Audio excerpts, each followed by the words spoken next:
book is what the academics call a fresh shift. It's a love letter to my mother, Clara, and her native land, Guyana. Her family lived here for nearly 200 years. I was here for merely 10. Educated Sacred Heart, as Kit said, at first, and then in the colony, and then left for the UK. But I'm back frequently here, sometimes as Bill Cotton reform, but more often in recent years as John Mayer. First, some personal economics. I'm an OAP, and this trip has cost me close to 3,000 US dollars. Each book makes $5 profit, so I have 600 to sell to recoup the cost. There's already Oildorado. The black gold has been coming up from the Atlantic for 3 years now. It's a gift that keeps on giving. To date, 33 wells in one block alone. 11 billion barrels of sweet crude come from that. The cost of extraction is about 1/3 of the current world price. It's very profitable black gold. Now that's just one field. Others are yet to be properly explored. That 11 billion barrels could become 20. Dr. Tulsi Dayal Singh, who you'll hear later on, is born in Palmyra, Berbice, but resident in Midland, Texas, estimates in the book that the final yield for the government should be 150 to 350 billion US dollars by 2050 in royalties alone. The Natural Resources Fund, which is a sovereign wealth fund, is edging towards $1 billion. That's just the start. Guyanese may not realize it, but this is a new oil Klondike. This is where the world oil comes to find oil now. Tulsi is one of 30 contributors to this book. They range from poets to literary writers to economists to politicians, past and present. It's a potpourri, it's a pick and mix. It's not a one theme book. If you want to take a copy, circulate, have a look at it. But don't worry, I've counted them all in, and Jem will count them all out as well. We count them out, so you can't steal one. So there are about 3 or 4 big questions we have to discuss in the next hour. Remember, this is not a Sharma Guy telly show. This is a tight BBC show. So how much oil is there? How long will it take to extract? What is the value? Who's going to benefit? Guyana, the Guyanese people, Exxon, another big oil, or foreigners. 3, how will the oil well trickle down? How do we prevent both the Dutch disease and the sticky fingers of corruption? Let's get on with it, though. Let's first of all hear from the Minister of Natural Resources, Vikram Barrett, who's effectively the oil minister. Vikram, come on up.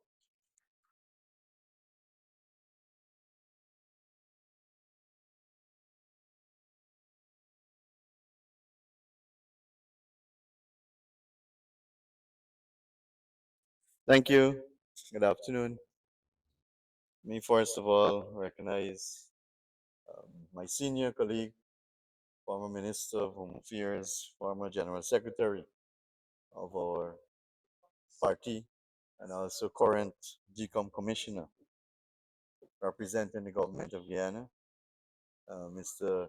Kit Nascimento and his wife, others in attendance, and of course, the man of the moment, Mr. John Mayer, for such a wonderful piece of documentary on the way forward with regards to the oil and gas sector.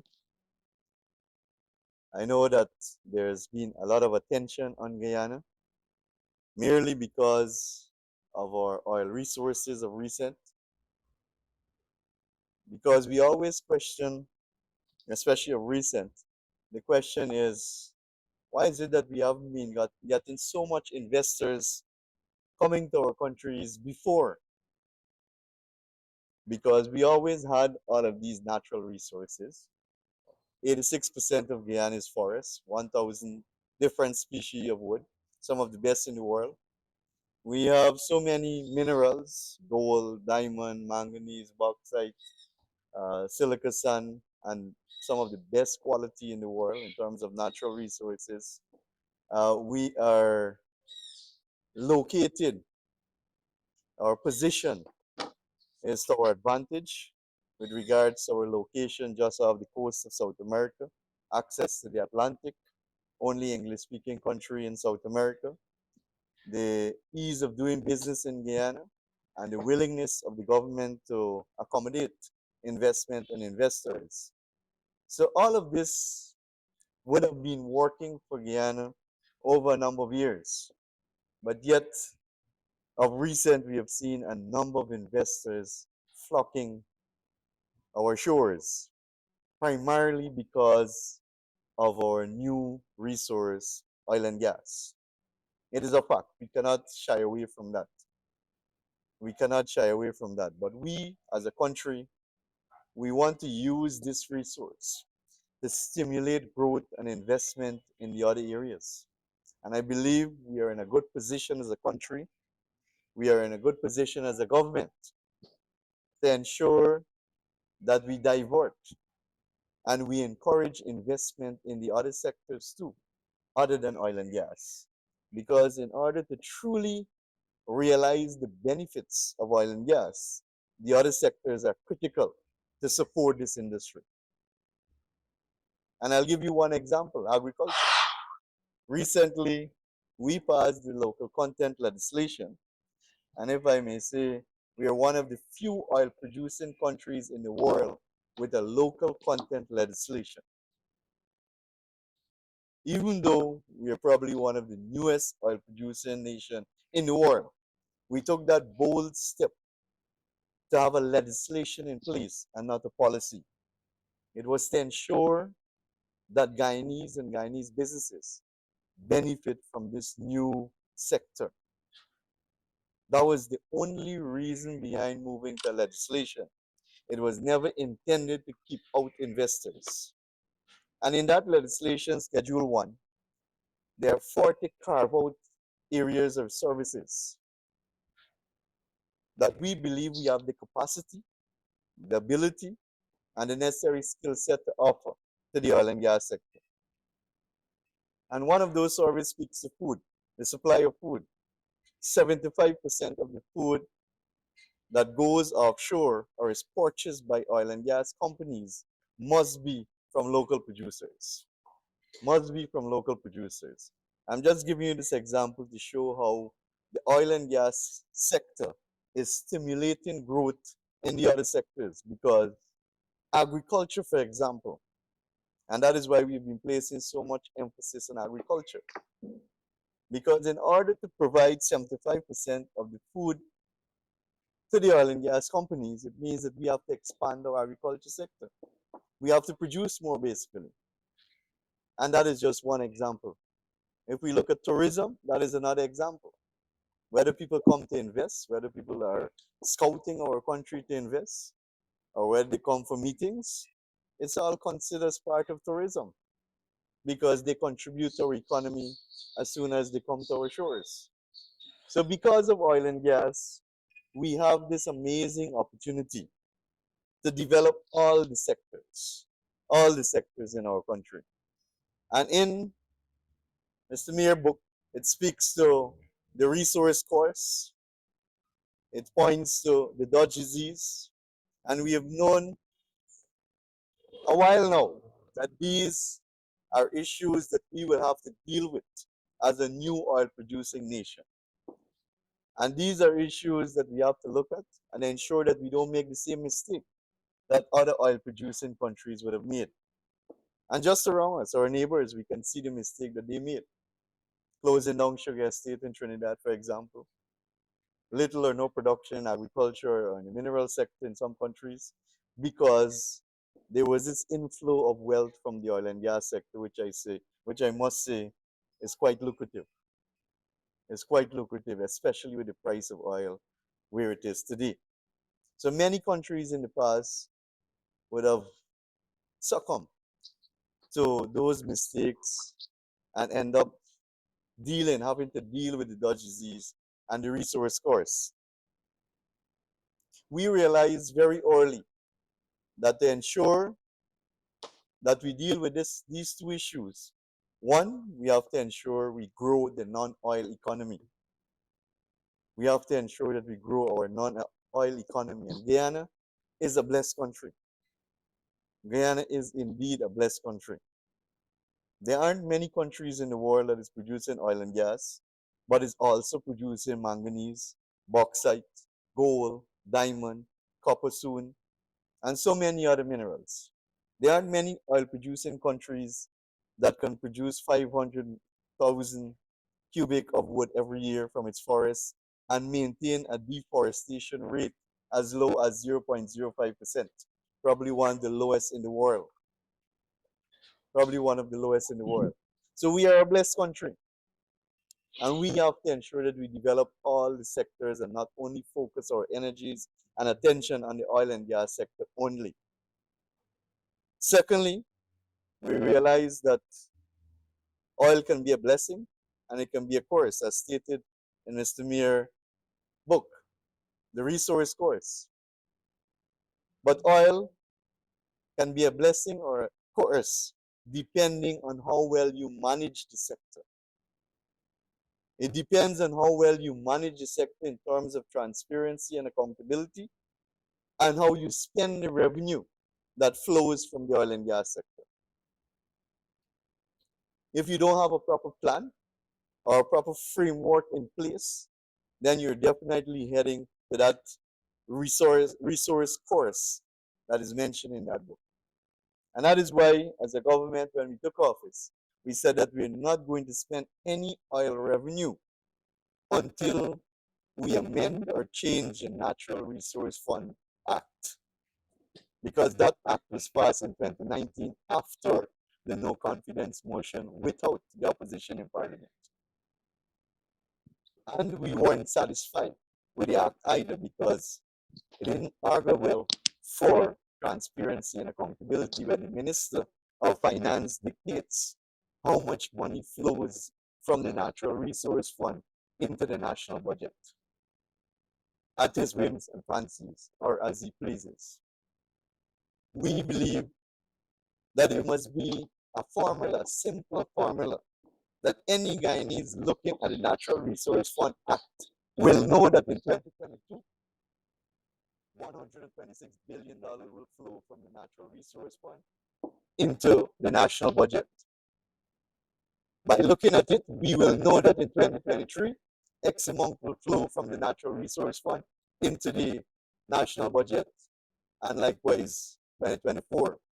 Added to that, we believe strongly that we have to put conditions in the air to prevent what happened in Guyana when we collected the 18 million signing bonus US dollars. It was never declared until 1.5 years afterwards.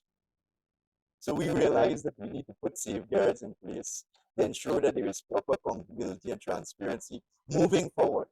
And that is why in the new act, if the Minister of Finance don't gazette and report to the National Assembly on revenue that flows from the oil and gas sector, he can go to jail for almost 10 years. And it's in the new act. And why is that important? It is important because the resources of this country belongs to all of us. To all Guyana, not to myself, not to the president, not to the government, but to all Guyana. And you have a right to know how much money or how much revenue is collected in a given year from the oil and gas sector.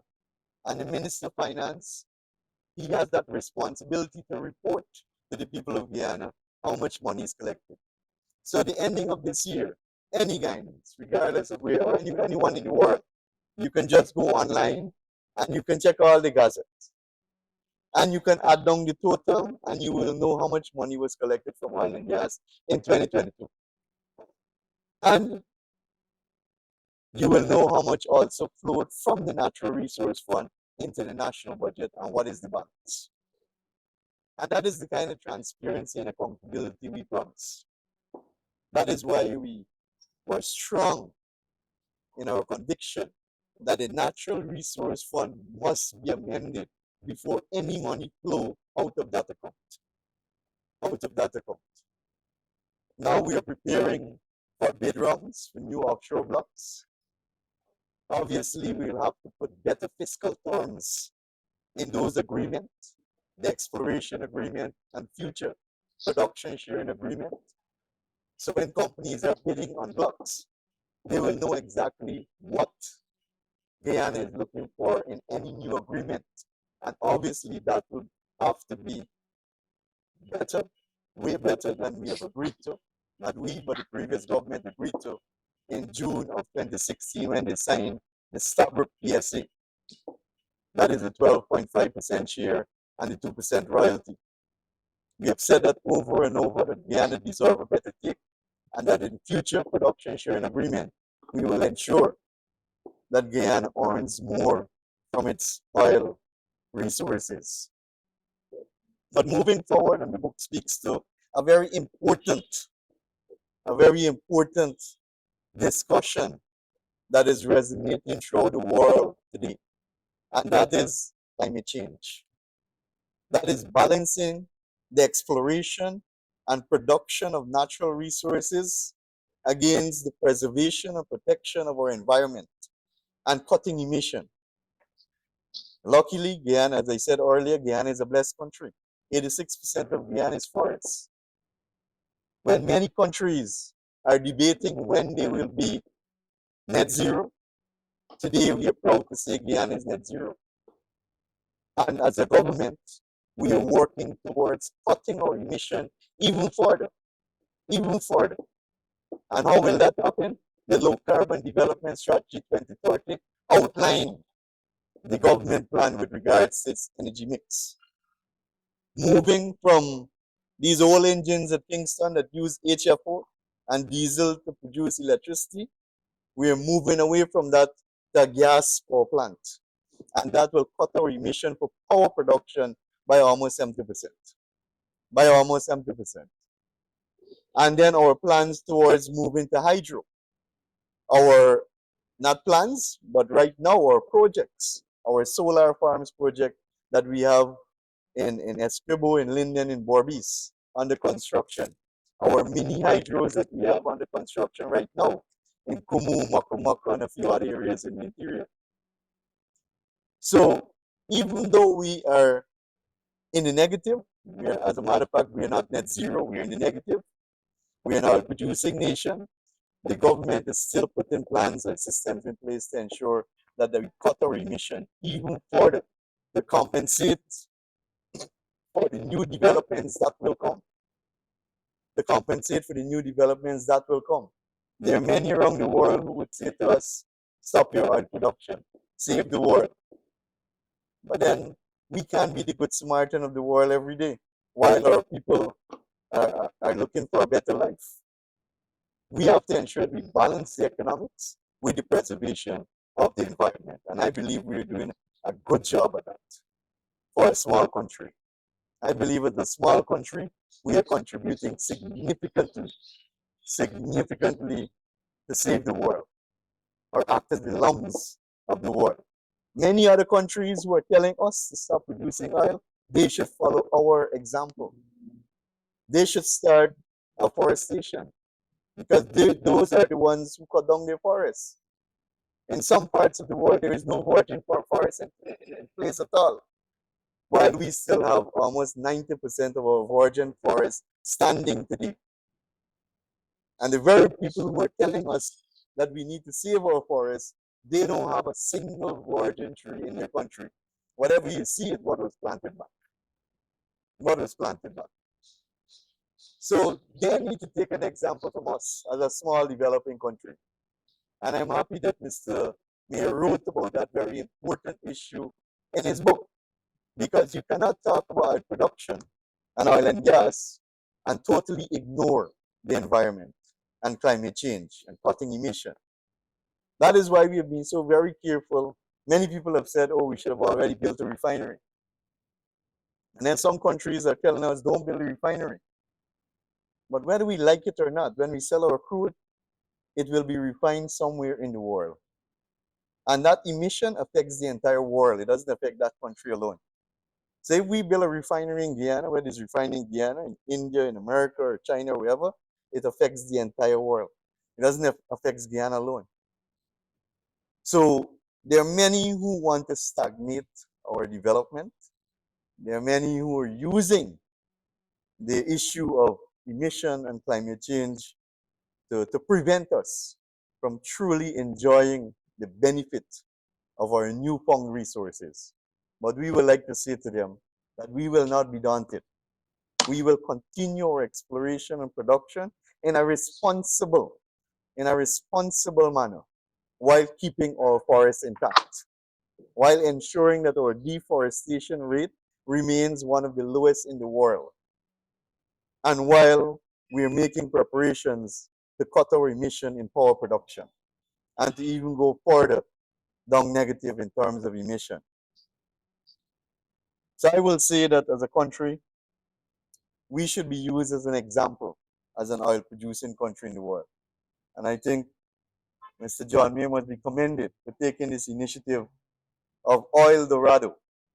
But I want to caution, and I want to say that we haven't truly moved away from being the Eldorado. We are the Eldorado and we are the Oildorado too. So we didn't switch title. We didn't move from Eldorado to Oildorado. We have just added Oildorado to Eldorado. Why I say that? Only recently we have discovered two of the largest gold deposits ever in our history in Guyana. Ever in our history in Guyana. And very soon those deposits will be converted into mines and our gold production will increase significantly. And these are world-class mines I'm speaking of. The Oko deposit, the Torparo deposit, and when people said that there was no more gold at Omai, the discovery is over 1 million ounces already. Over 1 million ounces of gold has been discovered, the same Omai deposit. And then there is Oko and there's Torparo with almost over 10 million ounces of gold, almost 2 million ounces of copper. So we are still the Eldorado, and now we are the Oildorado too. So there is so much for us as Guyanese to look forward to. I would say that the future ahead is bright for all of us. The future ahead is bright for our country. Guyana will become a force to reckon with on the international stage. And we as a government, we're committed to ensuring that we use the resources, not only from oil and gas, but from our other productive sectors to ensure that every single Guyanese benefit from this newfound wealth and from our resources. And that is a commitment we made. Regardless if you live in the Rupununi or in Northwest, on Quarantine, or in Linden, wherever you live, the promise is to ensure that development goes to every single Guyanese. And that is something that we're committed to. And we have already started working towards doing that. And you will see as the years unfold, when our production moves to 1 million barrel per day before 2030. Before 2030, because as I speak, we're producing at over 350,000 barrels per day. And that is quite an achievement for a small country that discovered oil in 2015, that started producing oil in December of 2019, and today we are producing at over 350,000 barrels per day. And with our third FPSO coming late next year, we will move to close to 600,000 barrels. And with our One Guyana FPSO coming 2 years after that, we'll move to close to 900,000 barrels of oil per day. And Exxon is about to submit the fifth field development plan, the WARU, that will take us beyond 1 million barrels per day. So we have only started. This is only the tip. This is only the starting. We will truly see the proceeds and the benefits from the oil and gas sector as we move on. As we move on, maybe another 5, 6, 8 years from now, we will see the true benefits of this newfound resources. So again, I want to close by echoing again our commitment, the government of Guyana commitment, the president of this country commitment to ensure that all proceeds from all our natural resources and productive sectors is used to benefit every single Guyanese. And wish to commend and congratulate Mr. John Muir. I met him for the first time at the NG conference in February. And I actually, well, he reminded me I didn't buy the book. High Commissioner, British High Commissioner was there, and luckily she had money and she paid for it for me. So I indeed had a look at it, and it's a wonderful book with I think very relevant and pertinent information relating to Guyana's oil and gas sector, and also a little history on Guyana. I went through that part. I noticed Mr. Mayor tracked down the history well, right, and chronicle it well right up to the Takutu Basin where he made the first discovery, and then straight on to 2015 in the discovery in the Stabroek Block. So once again, congratulations and keep up the good work. Thank you.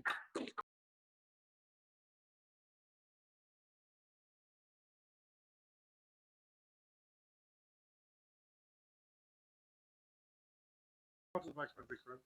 Um, come forward. This question intrigues me. Who is the oil minister? Who is the oil minister? All right. So the minister, the minister with responsibility for petroleum in Guyana, gazetted, is Vikram Bharat. I don't know who's the guy, but but There's some confusion. but no, but with the overall responsibility in terms of policy decisions is taken by the president, vice president, and the cabinet of Guyana. Policy decisions. Let's go back to the climate change.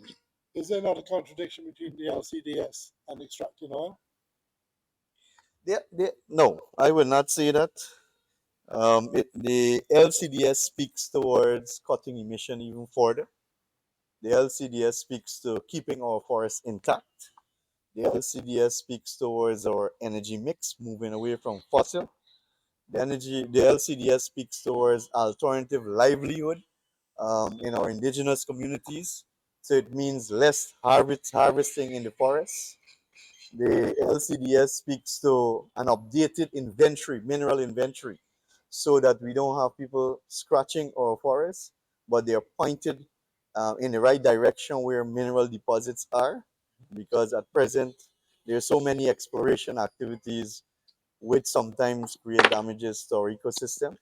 But with an updated mineral inventory, then we can point people directly to where minerals are.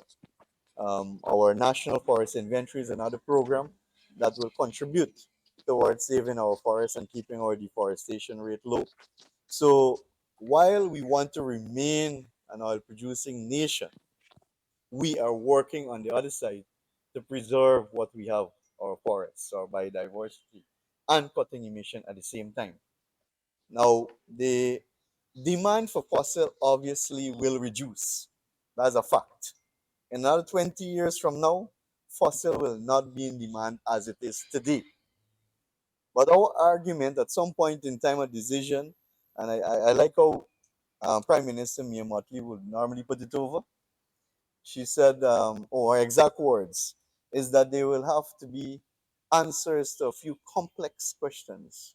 And those complex questions, one of them is who will produce the oil when the demand reduces? Will it be the countries that were producing oil for decades or for centuries? Or will it be the small developing countries like Guyana, who is now starting, who is now being given an opportunity so that our people could enjoy a better life? And that is one of the complex questions. And or should it be a country that don't have any forest standing? They're not net zero, or should it be a country that have 86% of its land mass in forests and is net zero? So those are some questions that will take us forward. Only a couple more questions from me. What do you I do got about ones too. what are you going to do about the widespread ignorance about oil? The fact that this audience is not big. People don't know about oil, and they don't want to know. How are you going to combat that? The cynicism. Now, oil and gas is new to Guyana. We are very familiar with agriculture, logging, mining, construction, and all the other sectors. But we gotta understand and we gotta appreciate that oil and gas is new to us. When something is new to us or new to you, you have to learn about it. You have to be educated about it. And being educated about something is not one person's responsibility. It's a government responsibility, though, isn't it? I don't agree with you. Part of it is the government's responsibility.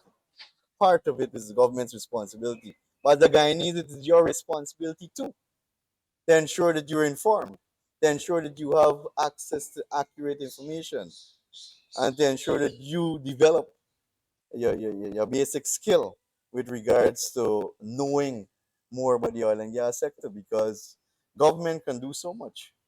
But it's like in a school, in teaching. You In know that. teaching, you would say that you would want to see, based on your answer just now, your comment just now, you would want to say it is the teacher's responsibility Mhm. to ensure that the child learn. I will disagree with you. Education is a three-way process. It's the teacher, it's the student, and the parent. So there is never one person or one organization that is solely responsible Which one are for you? edifying or Which one educating. are you in this? You know, are you the student, the teacher, the parent? Which one are you? Right now, I'm acting as all three. I- And you're playing your part in helping to spread the message, to enlighten the population, and so many others. How'd you get them And excited so about many oil? others. You know, they don't realize the sheer scale of it, do they? I don't think Guyanese fully understand the scale of what we're dealing with as yet, because as I mentioned, we have now started. Revenue that are flowing now is, uh, I don't want to use the term chicken feed in terms of what we will receive later, but it's very minuscule compared to what will flow another 10 years from now. Yes. Another 10 years from now, especially after we would have paid back for much of the expenses incurred by the operator. Then you will truly see the benefits from the oil and gas sector. So what if I come back to my mother's land in 2032? What will I see? What differences will I see? You will see a new Guyana. You will see a transformed Guyana. Like roads. You What will else? see you will see a Guyana where cost of living, and we will see in another 3 years from now, costs of living being reduced significantly because of oil and gas, and because of one single project, which is the gas to energy project. Because our biggest issue in this country is power, cost of power generation, and reliability of power generation in this country. Why we have never really realized the true potential of our natural resources and our productive sector in Guyana is because we have never really moved towards value added. We have always exported raw material. We exported raw gold, we export bauxite ore, we export logs, and we export cherry and orange, and we buy back orange juice and cherry juice. So we have never really enjoy the true benefits. And when we go value added, when we go industrial manufacturing, it creates so many opportunities for our people. Direct employment, business opportunities, the provision of goods and services. All these are opportunities that are coming because of the gas energy project, which will reduce the cost of power generation by 50%. Because it is difficult for Guyana to compete, especially in manufacturing. It is difficult for Guyana to compete with countries that are that are paying or costing them 10 US cents per kilowatt when we are close to 30 US cents per kilowatt. So it is almost impossible for local businesses manufacturing in the manufacturing sector to compete with international companies that are paying 10, 12, 14 US cents per kilowatt. So that is what we need to address as a country, and address this issue of reliability too. And then in the whole context of climate change, clean energy and not using HFOs and diesel. So that project will reduce the cost of living significantly, create opportunities in terms of employment, business opportunities. It will raise the standard of living of our people. It will put more disposable income in your pocket. It will provide cheaper goods and services because they are manufactured right here. It will save on foreign currency because we don't have to import those goods anymore. And we will earn foreign currency because we will export the surplus too. How does that message get across to the people? We are doing it every day. Some people don't want to listen, especially your friend from Picture News. Believe me, every time I speak, and Mr. Nascimento was at Marriott last night, and I spoke about this very project. Yes. Every time the vice president, the president speak, they speak about the same very project because this is the project that will change Guyana. let me just answer the question in two parts. The first one, and I sense this great expectation from the Guyanese people, and rightly so. But we need to understand that a country like Norway, for example, a model oil producing country, highest sovereign wealth fund in the world, trillions, that they discover oil in 1967. 1967. They created a sovereign wealth fund in 1996. In 1996, we already have that in place. Right? So I'm just trying to point out to you, Dubai, for example, it took Dubai over 20 years for what it is today. 20, 30 years for what is standing there today. But there is this, not, I won't say disbelief, but there's this expectation that it will happen overnight. Right? It can't. It can't. It just simply can't. Because we are starting from very low. We are starting from very low. So we have to temper the expectations too. And people need to understand that it takes time for development to take place. And it takes time for you to truly see the benefits too. How we believe, and I think, yeah, I got a computer there.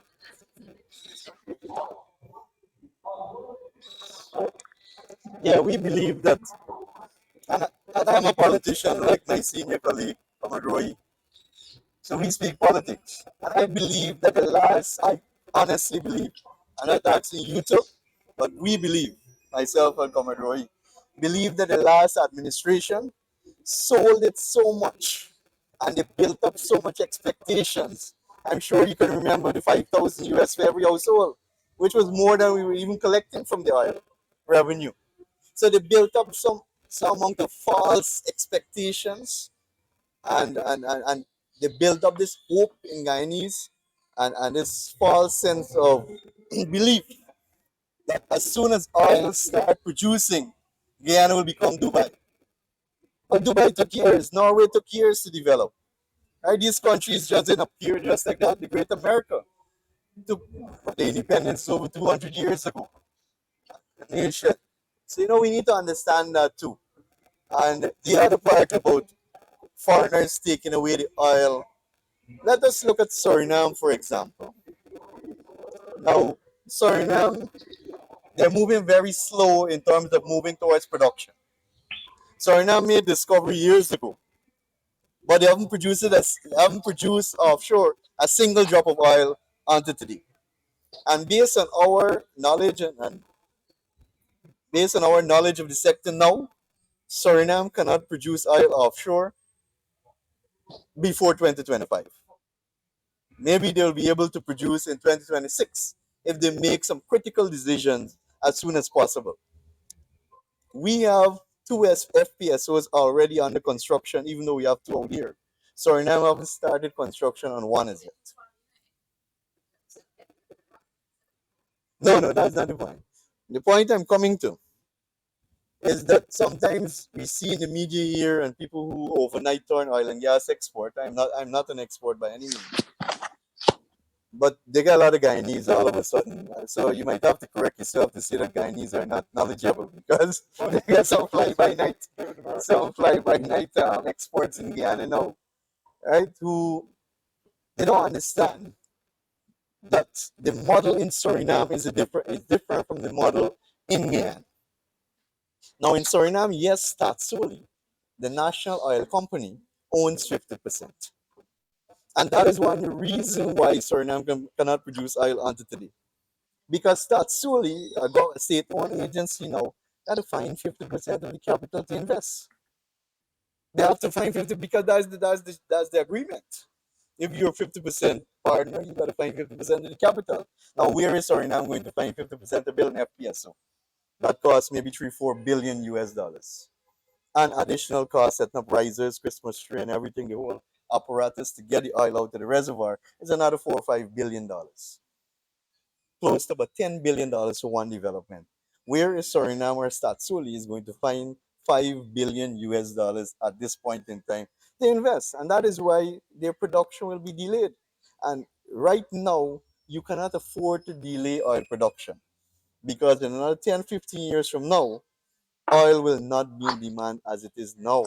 That is why we said that our policy is to get the oil out to the ground as fast as possible. So you're And older, people say, why, why? Let older, us control it. older. Last question. Promise you. No, but let me Finish. just finish off Yeah. one thing. And then Guyana now, on the other side, yes, we could have gotten more. I fully agree. We could have gotten more out of the PSA signed in 2016 by Trotman. However, we are saddled with it. But Guyana hasn't invested a single dollar, nor do we need to invest a single dollar in the next development, which will cost $10 billion. And that is what people need to understand too. Right? If you want to bet, if you wanted a model like Suriname, then we have to invest.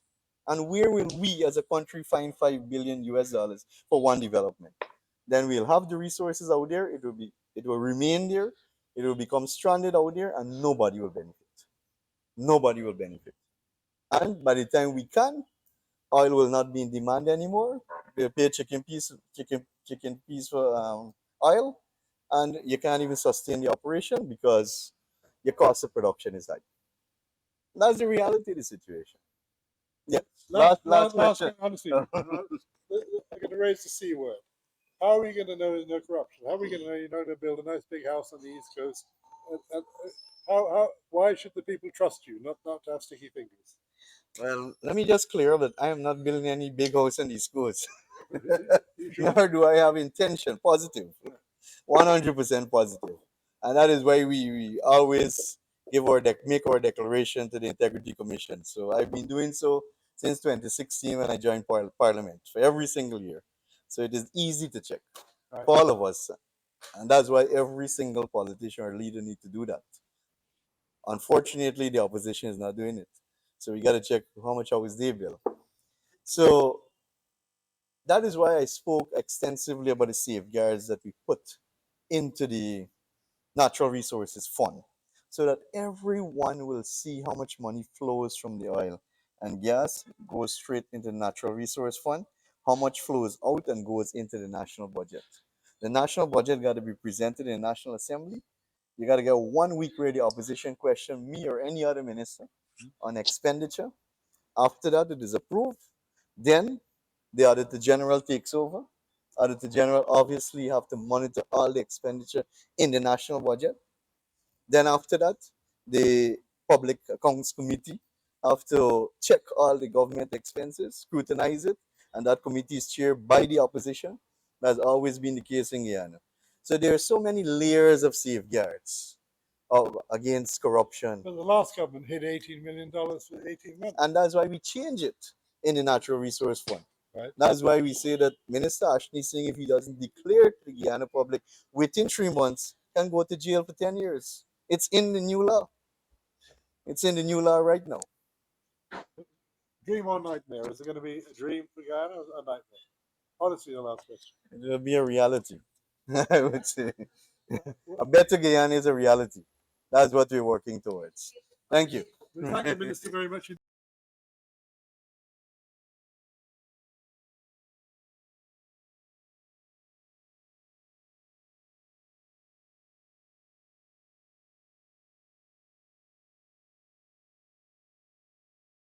I think after 56 years of independence, we are due something big, and this is big. This is huge.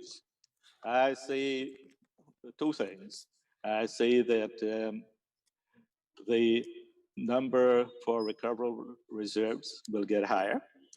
I'm looking at the top end of the U.S. Geological Survey estimates of what they think. They had estimated it could be anywhere from 2 to 30 something, 30 something billion barrels. Again, is looking at 12, Suriname at a little more than 2 right now. That's 14. Counting the gas and the gas liquids, I think altogether they're looking at a high end of higher than 40 billion barrels equivalent. So my guess, and that's all it is, the guess is looking at the upper end of the range, and I'm looking at that Guyana Suriname basin probably having maybe 30 billion barrels, with Guyana having the bulk of it. So I think one, the recoverable reserves are going to be higher than what we're looking at right now. The price has been much higher than the $68 a barrel that I was looking at a year ago when I projected that Guyana will get 150 billion US dollars over the next 30 years. You know, when I was looking at the price about an hour and a half ago, Brent was trading a little over 90. I don't know how long that will last. I saw that USB is projecting closer to $150 a barrel next year. I'm not going to go that high, but my bank is projecting that we are lending based on $80 to $85 a barrel is our evaluation. And that's for West Texas Intermediate. Add $5 more as a premium for your quality of Brent oil. So I see the volume increasing. I see the price probably to Guyana's benefit. But I think more importantly, I think that over the next 15, 20 years, we'll see rapid advances in the ability to extract oil. Now, keep in mind that when we're talking about recoverable reserves, we're only talking what can be recovered with today's technology. Now, 20 years ago, we didn't have fracking. Where I'm living was considered a dried out oil field. And they had gotten less than 10% of the oil that was in place out, and it was considered dry. When fracking technology was developed, in addition to horizontal drilling, all of a sudden, Midland and the Permian Basin is no longer dry. I mean, we're producing more than 5.5 million barrels a day right here. And that doesn't include the gas right here from under where I live. So I think Guyana's got three things: higher recoverable reserves, good price increases in the future, and probably considerable improvement in the technology required to recover oil, in terms of seabed robotics, in terms of information technology, and the mechanical engineering that's required to get oil from so deep underground. So it's looking bright and rosy. I'm saying 150, and that's based on billion, and that's based on $68 a barrel flat.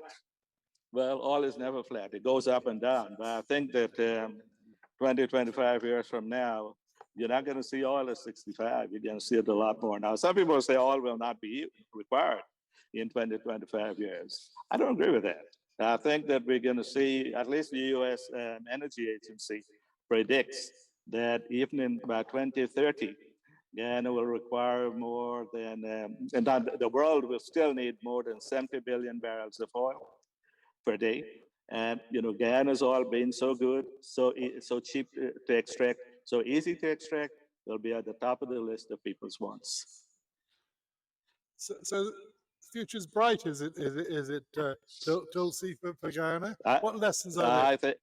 I think it is. Well, the lessons are always there. It's not going to be a steady climb. It's going to go up and down. Oil is a commodity. It varies. When was it? 2 years ago, we were looking at oil in the negative territory. It just traded like that, if any traded, in the minus territory. In other words, I had to pay you to come take my oil. But it's going to fluctuate. And, we saw what happened with the Russian invasion of Ukraine. Oil moved from, it was running at about $60, $62 a barrel. It went up to over 120 3 months ago. Now it's down to 90.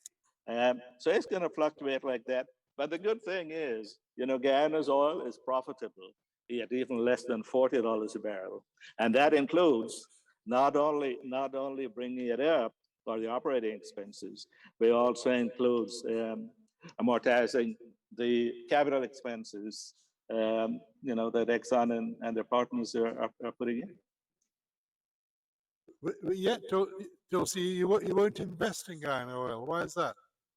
Well, because there are more opportunities here for me than there are in Guyana. I mean, I live on top of it. I know the people. My neighbors are all men. I know the lawyers. I know the law. I know how the law operates, and the opportunities here for me. And also that, I can look, well, I can't see it when I'm looking out, but the welder services, my property, it's just about a mile and a half down the road. I can see it. We've just had the Minister of Natural Resources, Minister of Oil. What advice would you give him if he was to drag you in? You're here in 2 weeks' time. Well, he's going to be sitting on a lot of money. Getting rich has its own problems. Being poor is one thing. Being rich has its own set of problems that are unique, and they are probably more dangerous. And they come at you. They come at you from unexpected sources and unexpected people, unexpected places. The village of your birth, Palmyra, will have an airport and have a deep sea harbour, won't it? Now, say that again. The village where you were born in Palmyra, they'll have an airport and a deep sea harbour, as I understand. Well, they'll have to do more than that. Not only the airport and the stadium, they'll also have to name the county after me. So one final word of advice from an old Guyanese now in oil land. What advice would you give them? Spend it wisely. And fast? No, not fast, wisely. But fast has its own problems because, the problem again that I see from afar is that you haven't got the people, the skills that are required to spend fast. I remember a few years ago, one very high-ranking official in Guyana explaining to me that he had all these things in the works, and he even had some grants to fund them, but he didn't have the people to do it. And you get 10 major infrastructural works. You're gonna need a lot of people to manage that. So yeah, I wouldn't go fast. I'd go as fast as you can, but within the limitations of your personnel. Should there be a crash program in oil skills for the population? Every 18-year-old have to do some form of oil skills? Well, I don't know about oil skill, but certainly oil knowledge. I think it's imperative that everybody knows what's going on. Understand the basics of what will be driving the economy, and understand that oil is only going to be there 20, 25 years, 25, 30 years. And the oil is simply a pathway to develop Guyana's food, agriculture, and water.